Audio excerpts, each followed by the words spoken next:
Al grito de libertad y otras consignas, miles de cubanos salieron a las calles en ciudades de todo el país para protestar por la escasez de alimentos y medicinas en una notable erupción de descontento no vista en casi 30 años. Miles de personas marcharon por San Antonio de los Baños mientras transmitían videos en directo en Facebook durante casi una hora hasta que desaparecieron repentinamente.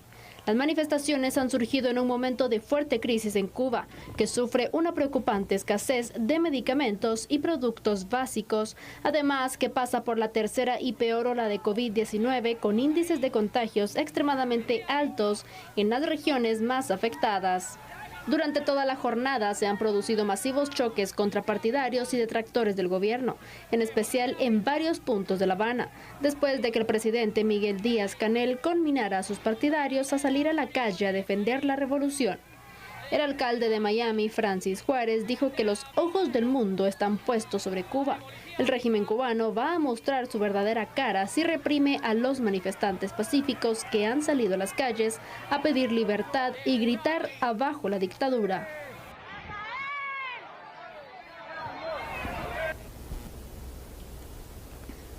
Un movimiento que sin duda alguna sorprendió no solo a Cuba, sino al mundo. Cómo varios ciudadanos se unieron para crear entonces estos movimientos, estas manifestaciones que se pretendían realizar de forma pacífica, pero que también poco a poco se fueron saliendo un poco de control porque se han registrado saqueos, según los reportes que se han hecho por las diferentes fuentes internacionales.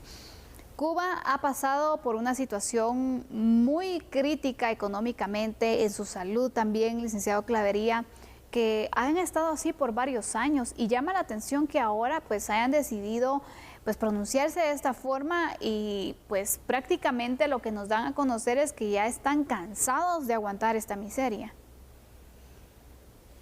Vea, es un tema muy complejo porque el problema también es que es muy fácil hablar cuando un país ha estado cercado y no tiene relaciones comerciales con otros países fluidamente. Yo creo que el gran problema es que efectivamente no tienen, como no tienen en estos momentos acceso a poder comprar bienes de todo tipo y ni siquiera tienen para poder plantear su vacuna y poder comenzar con ese proceso. Creo que la desesperación llegó a una gran mayoría de cubanos o algún grupo de cubanos que empezaron un movimiento que no sé cómo va a finalizar, que no me puedo aventurar a dar una opinión de cómo va a finalizar. Sí, lo único que yo, su objetivo, ¿no?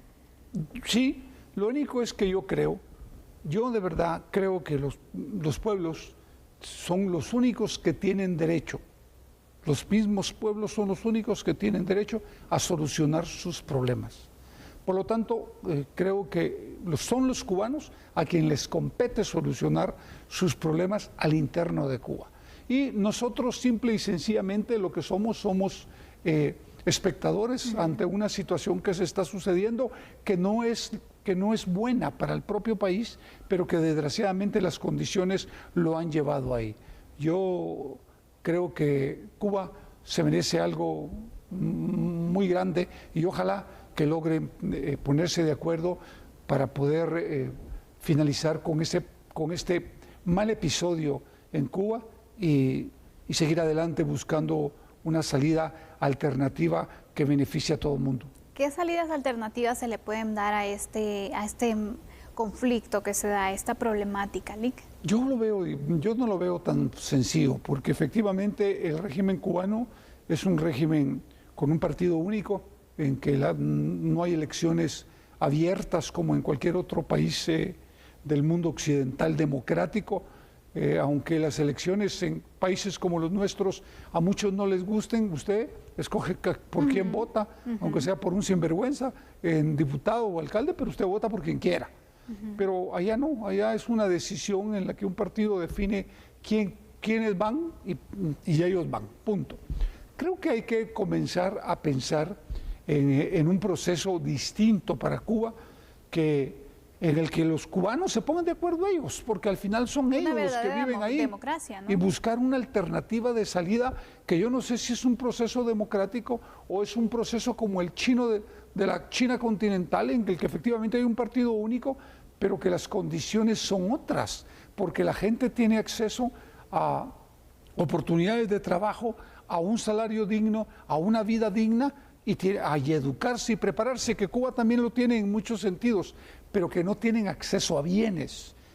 En otras palabras, no pueden comer. Y cuando no se come, el resultado es eso que estamos viendo en la televisión.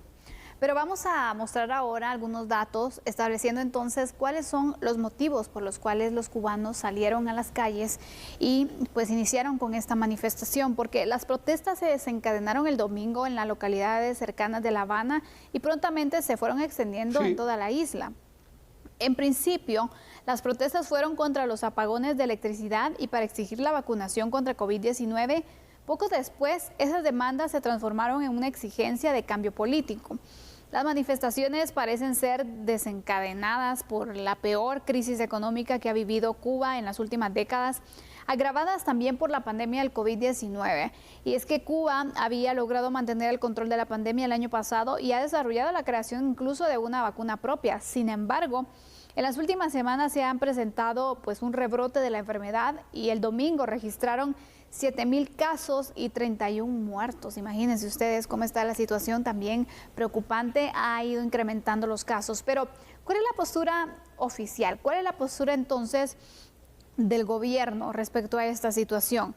Y es que ahora vamos a establecer entonces también estos datos, porque el presidente de Cuba culpó al gobierno de Estados Unidos de estas protestas y la situación económica de la isla derivado del bloqueo económico del país del norte. Y es que afirmó que la política de asfixia económica estaba teniendo un aspecto acumulativo.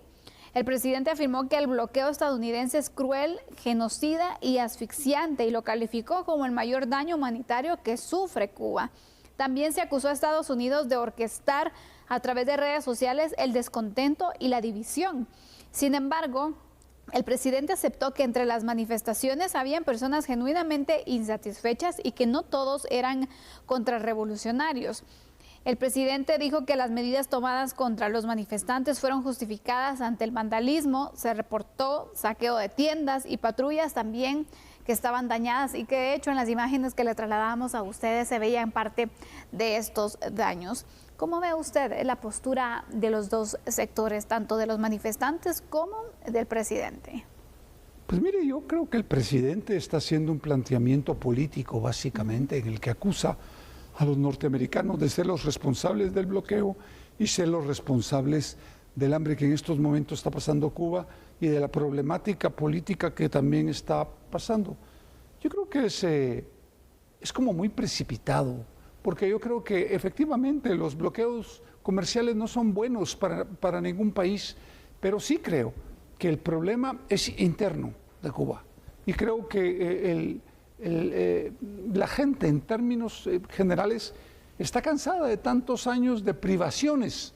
Y el problema es que, por ejemplo, en sociedades de consumo como la norteamericana o como la nuestra, que es una sociedad de consumo, ellos ven en sus teléfonos celulares que efectivamente uno tiene acceso a absolutamente todo y que ellos no.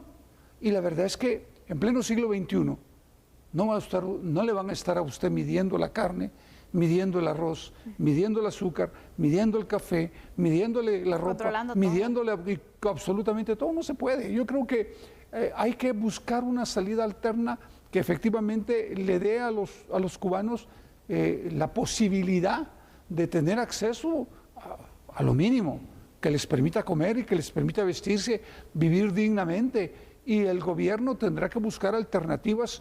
Ya le dije, por ejemplo, voltear los ojos a la China continental, ver qué tipo de gobierno han planteado ellos y que ha sido efectivo, porque es una realidad comercialmente, hoy por hoy, son los reyes en el mundo, los chinos de la continental.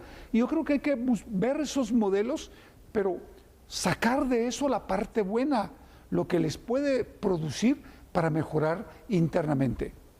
Yo creo que hay que buscarle una salida política para evitar daños mucho más graves que se les pueden venir a los cubanos que están manifestando en Cuba. Gracias, licenciado. Bueno, estas son las conclusiones del tema. Vamos a hacer en este momento una pausa, vamos a regresar con noticias de carácter nacional e internacional y agradezco al licenciado Julio Rivera Clavería por acompañarnos esta noche. Lo esperamos mañana, licenciado, para que podamos analizar otros temas. Va a ser un gusto. Un saludo a todos en casa. Ya volvemos.